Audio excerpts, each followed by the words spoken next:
I played in a weekend tournament last weekend, the Pacific Southwest Open held down in Southern California. It was actually in Irvine by the airport there. And it was a nice tournament. There was about 120 players there. It was a class tournament. There was 6 different sections, so I guess each section held about 20 people on average. In the top section, there was Grandmaster Timur Gureyev was competing. So it was interesting to see him play. He won, and he was by far and away the best player there. But in second in the open section was International Master John Watson, the author of many chess books, and he drew with Gureyev in his game and finished clear second. So those were the top 2 finishers in the open section. I was competing in the B section, and actually I was looking at my chess history. This is the first time I've played in a class championship B section in about 10 years. The last one I could find on my record was 2007, when I was a solid B player. In fact, I didn't make it into Class A until about 2010. I guess I just didn't play in any mini class championships in those years. I played in other where they divided up the sections differently. Anyway, so it was a chance for me to see if I belonged in Section A or Section B, to see how well I could do if I played against other Class B players, solid Class B players. So in the first round was held Friday night, and the second round was Saturday morning. There were 2 rounds a day, Saturday and Sunday. So the rounds on Saturday and Sunday were starting at 10 and starting at 3. And then the round on Friday night started at 8 p.m. So they could squeeze all the 5 rounds into the tournament. But when I got there, my opponent never showed up. I waited for half an hour, and then the director came over and said, well, he got confused about what day it was. He thought it was still Thursday. He hadn't realized it was Friday.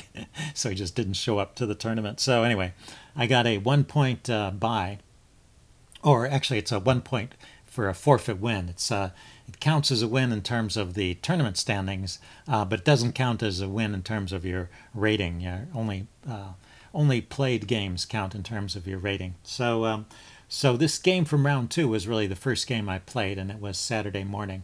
I had a young opponent with the black pieces.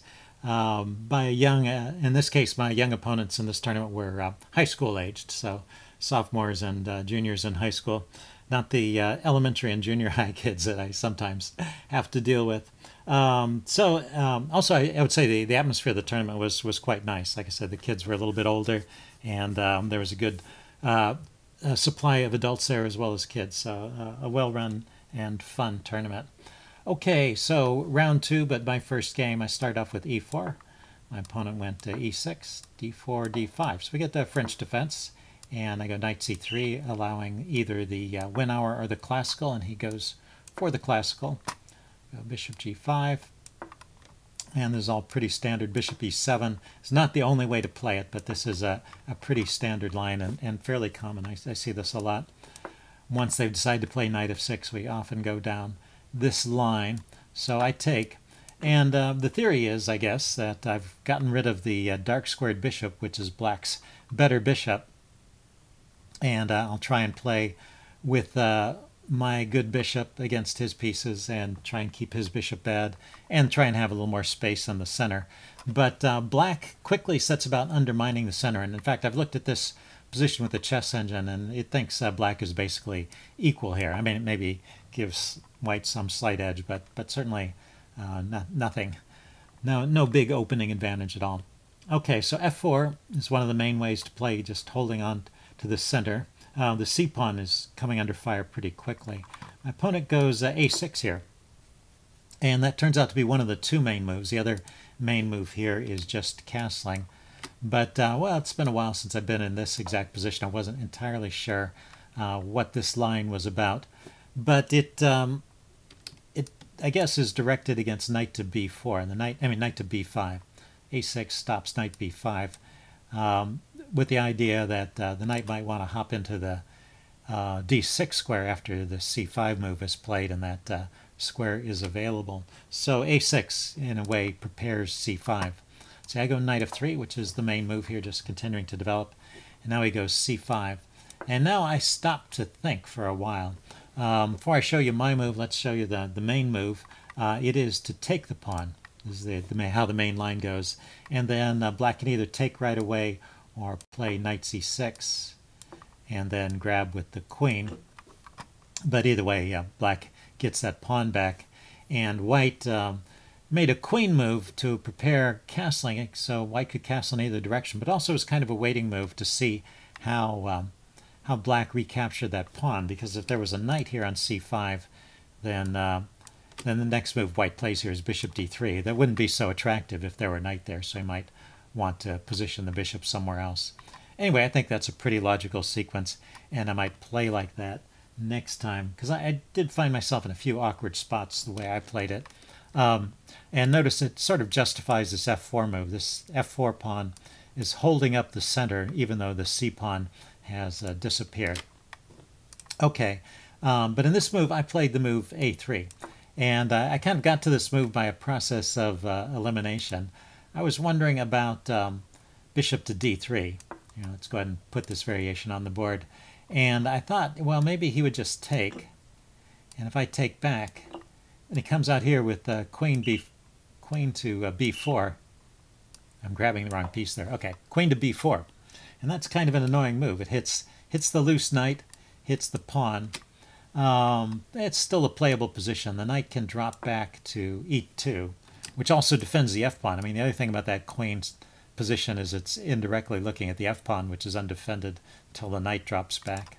But black can safely grab a pawn here, and maybe I get some play, maybe I have compensation, but anyway, it was not the kind of position I was looking for. So here I was wondering, what should I play? And eventually I came up with the idea to play a3. So, and I looked at this also with the chess engine, and this is one of the engine's top choices too. So I guess it's a fairly logical move. It allows me to develop. Let's see, he goes knight to c6, and I still didn't go bishop d3. I could have played bishop d3, but it's not the best here. Once again, well, bishop d3, c takes d4. It's actually a little better to just drop the knight back to e2, kind of leave the pawns there for a while, maybe round them up later, and then black can just castle.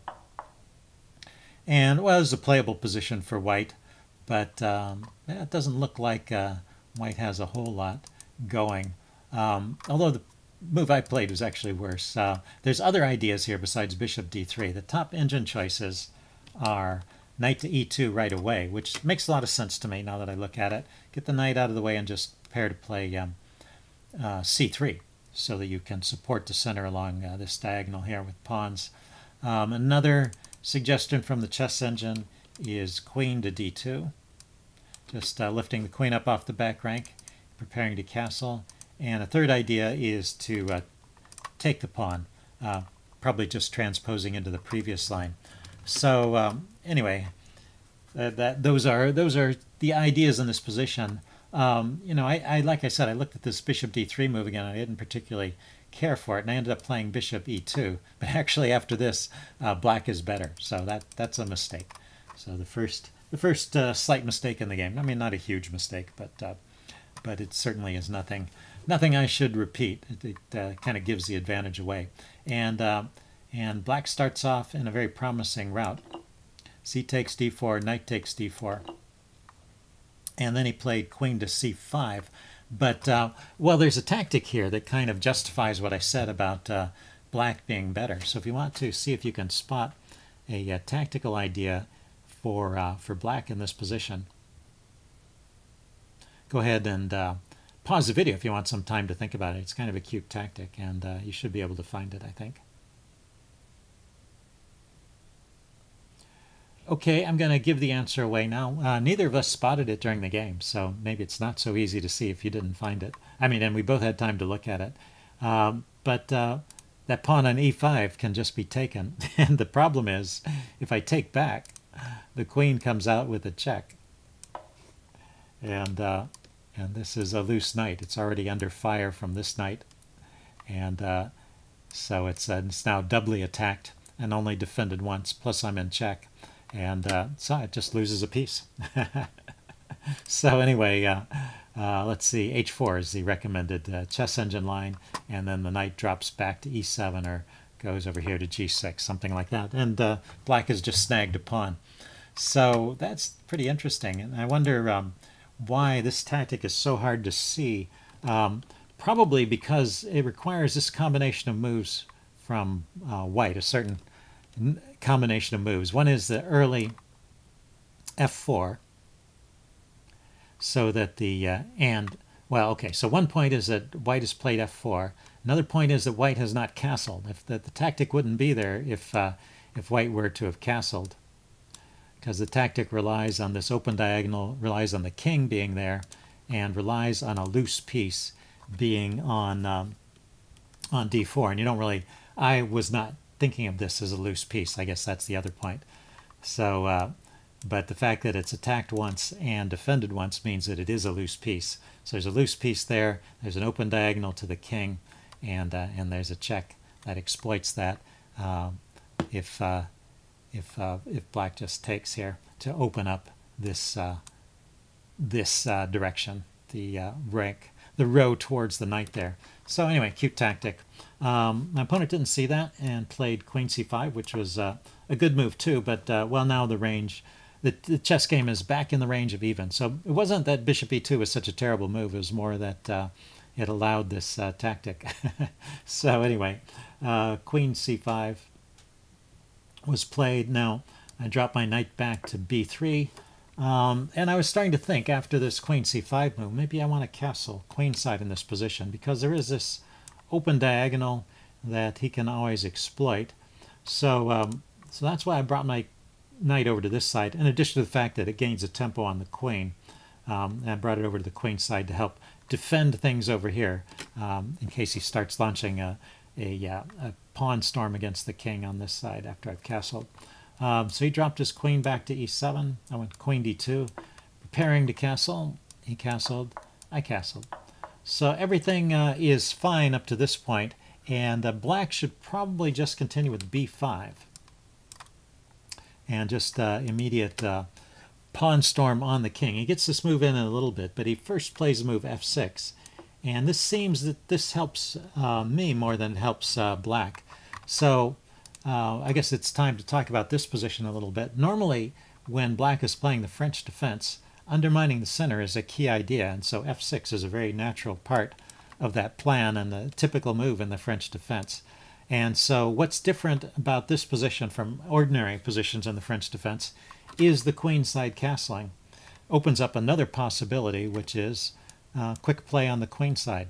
And so you always have to weigh these two ideas, but you know, if I were castled on the king side, there wouldn't be any quick play against my king, so that wouldn't be an option. So that would leave black with the main idea here of just undermining the center, and the main, which is the main way the French is played. But because of the way that I've castled and my setup over here with all my pieces, you know, attacking immediately on the queen side is the most effective way for black to continue.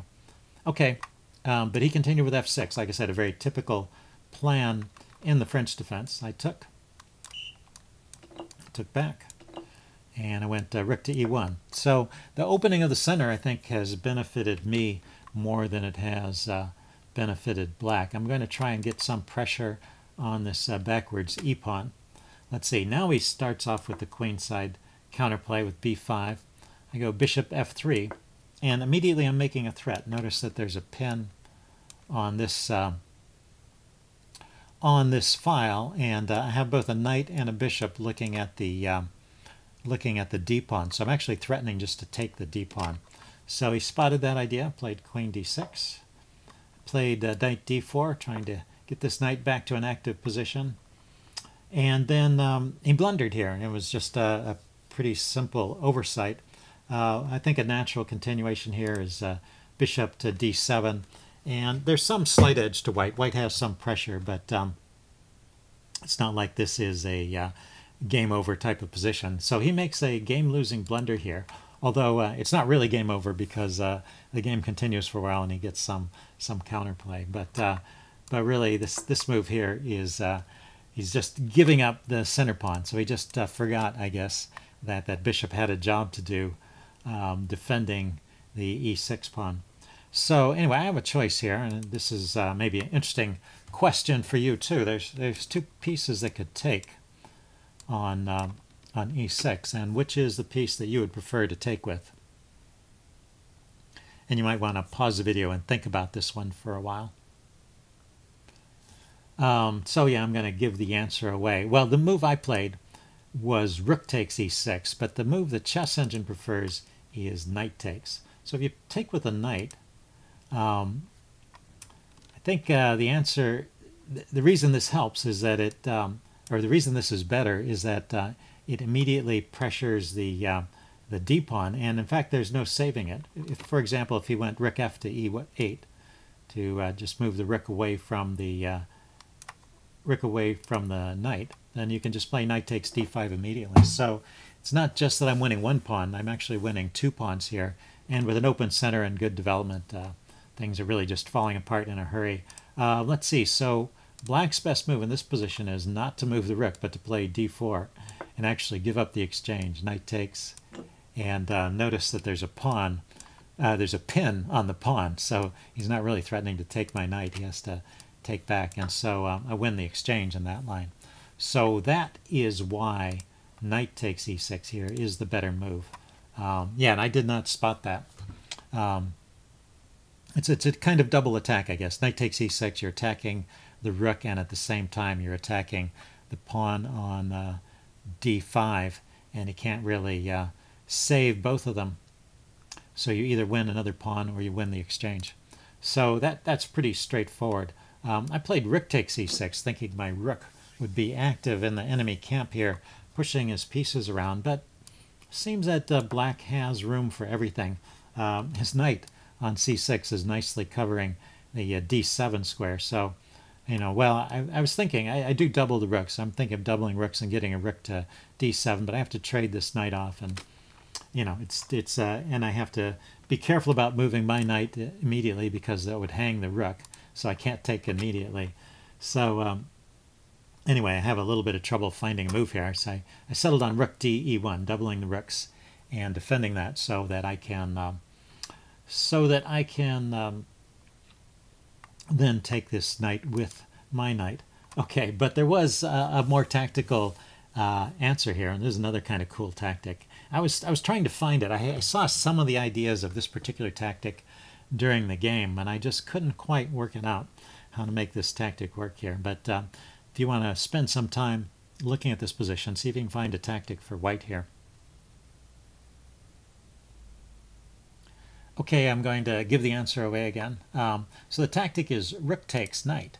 If I just grab this knight here with my rook, what I'm exploiting is the weakness along this diagonal and the fact that there's this big fork here. There's a potential for a big fork on d5, and I saw both of those ideas. I just couldn't figure out the exact sequence of moves to make it work, but it seems this is pretty forcing. He has to take back with the bishop, can't take back with the queen.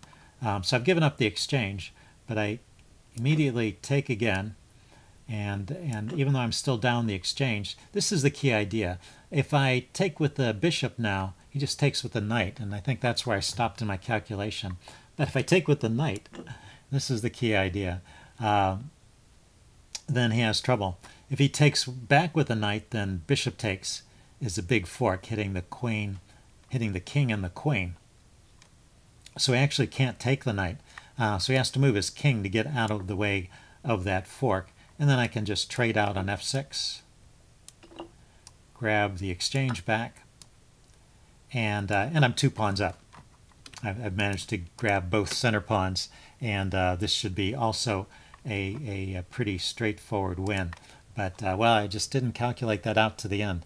I saw, like I said, some of those ideas, but I didn't quite see the finish.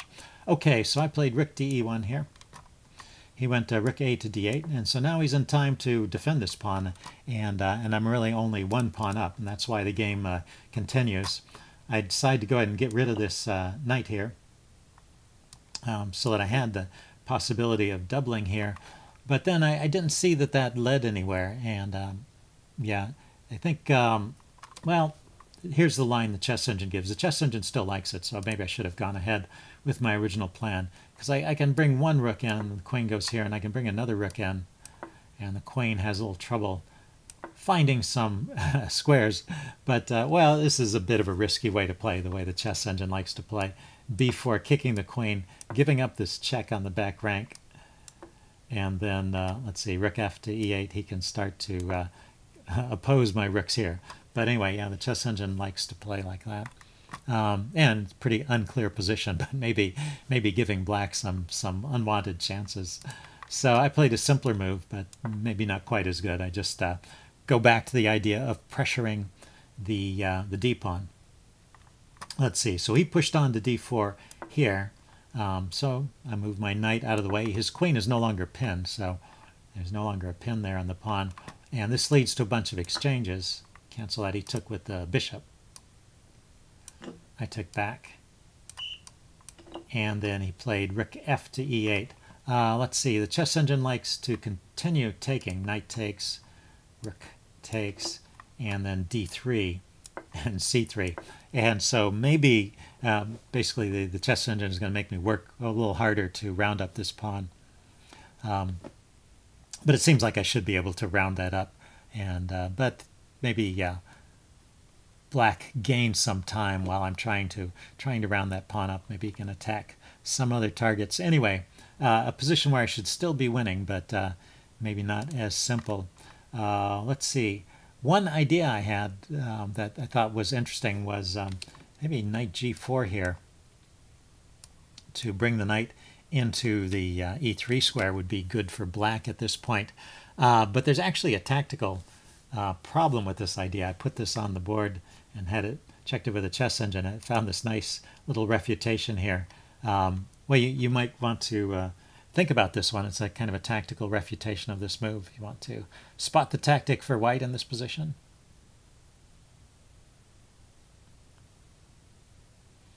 Yeah, it's a cute idea and not one that I really thought of at all. Bishop d5 check. And, well, the king has to move. There's no good piece to interpose unless he wants to give up the exchange. And then here, bishop to e6. So it's all about getting the bishop from this square to this square with tempo. And now the bishop is forking those two pieces. So, yeah, I think that's a little hard to see that tactic in this position. So if you're a black, you might be tempted by that move. I guess the way to find this idea, say you're black and you're thinking about this move, you might notice that the queen and the knight are on this diagonal. And, well, the bishop can't go there to fork them. But the bishop can come here with tempo because you have a check on the king. So maybe it's work that out if you were thinking about it. But, well, it would be an easy mistake to make, too. Anyway, rook f to e8 was played. And I just dropped my bishop back. I thought this would be, this is a good square to keep my rook on. So if he takes, I'm just going to take back with the rook. And he played king f7. I guess this is providing some extra defense to the e8 rook, so his other pieces would be free to move. Let's see, I just went h3 here. I thought this knight was kind of an annoying piece, kind of holding his position together, so I'm planning to push my pawns forward and dislodge his knight. Let's see, he played queen d6, so we're just kind of some slow maneuvering here, but g4, those pawns are coming forward. Let's see, he played h6 to slow them down. I played h4, and now at this point I think he decided to trade. Yeah, so at this point he blunders, and this time it really is over. Like I said, I was thinking of taking back with the rook. To cancel that. Taking back with the rook here when he takes my rook. But of course there's a much better move than taking with the rook, and that is taking with the pawn. So he kind of moved his pieces around till the queen, I guess it was the queen d6. Once the queen was on d6, then there's a fork here. So I have something even better than taking back with the rook, which is taking with the pawn. He played on, so I'll go ahead and show the rest of the game, but it's pretty much over here. Well, let's see. I take the knight. He plays queen a2, so I do have to be careful. You might want to think about this position if you're in the mood to find some good defensive move, which is also offensive. I mean, there's an immediate threat of checkmate, and I also want to avoid, you know, perpetuals and things like that. And so there's kind of a small set of moves to think about to free my king up. anyway, yeah, pause the video if you want time to think about this position. I'm going to show you the move I played. There are many good moves here, but the move I played was queen to b4. And I think that's a good move. It gives the d2 square to the king, so after a check, the king can run to d2. It protects the b pawn, so even after the check, the queen is not taking the b pawn and threatening to give more checks here, maybe on c3. So good combination. And at the same time, it looks at the e7 square and threatens checkmate. So in this position, he played, oh, let's back up. You know, one move I thought of, which maybe works, but is probably too risky to play, is the move c3. You know, giving the king a flight square here if the queen checks. But he could push this pawn forward and renew the threat against the king. And you know, this is not at all clear. So I was happy to find this this queen b4 move. Okay, so anyway, he saw the threats to e7 there, so he played rook d7. But well, it's all over. It's pretty simple. Check, and if he doesn't take my rook, then I will take his rook. So he takes, and now queen takes. And it's a forced mate wherever the king goes. If it goes here, queen takes. G7 is mate because these pawns are guarding the escape squares. He played king g8 and I played queen takes g7. So that finished the game. And well, it was a nice start to the tournament for me. Always good to start with a win. And my opponent played an interesting game. I think he made more mistakes than usual. So, but well, we'll see. There are more mistakes coming in future games, and I make some mistakes too. So we'll see how it goes. But yeah, stay tuned for round 3, and I will be back soon.